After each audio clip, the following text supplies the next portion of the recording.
Distinguished guests, the President of the United States and Dr. Jill Biden, accompanied by the Vice President of the United States and Mr. Douglas Emhoff.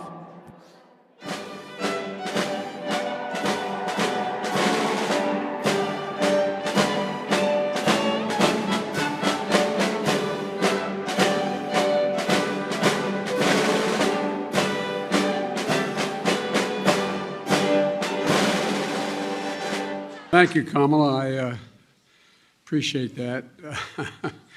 And Madam First Lady, this is a woman who 6 years ago said, I don't want to speak in front of big crowds.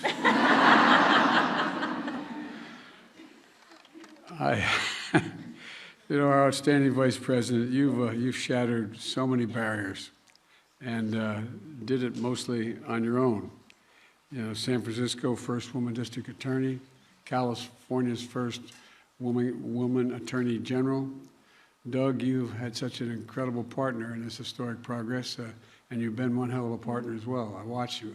We were talking inside. Jill has, and I think I told Nancy this before, Jill has put messages on my mirror while I'm shaving, so I make sure I see them. And one that was put in about a year ago was, stop trying to make me love you.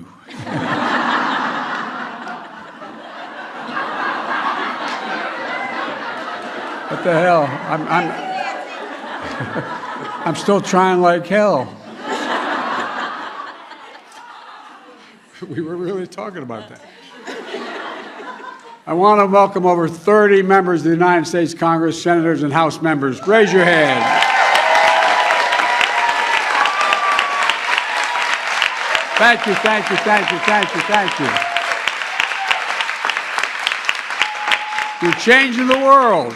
The idea of what we got passed would have been able to be done without this number of women in the Congress and Senate. Wouldn't have happened. And good evening, everyone.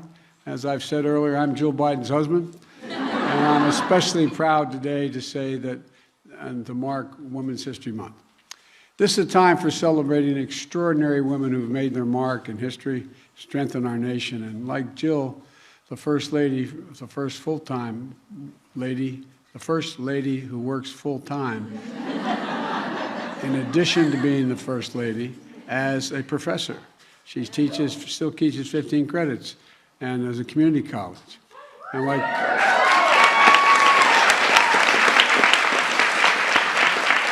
like Kamala, and the record number of women serving in the first gender equality cabinet in American history. We've represented a rich diversity in our nation, and like Nancy Pelosi, I think, by the way, I've said this before, she's the greatest speaker the House has ever had.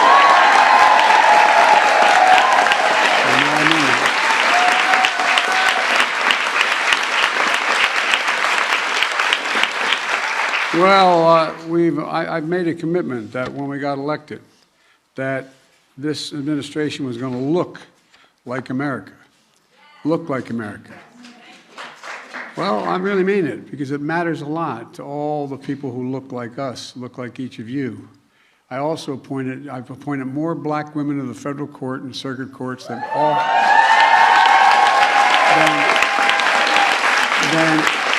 every other president combined, including the first black woman in the Supreme Court, Justice Ketanji Brown Jackson. But we also know that too often history has failed to acknowledge the massive contributions of women of every race, ethnicity, faith, and background. Today, we celebrate both the legacy, both sung and unsung trailblazers, advocates who've made the world a fairer, more just, and free place. That includes many of you here today, including the high school and college graduates standing behind me here. Here's my back. We're going to do some amazing things.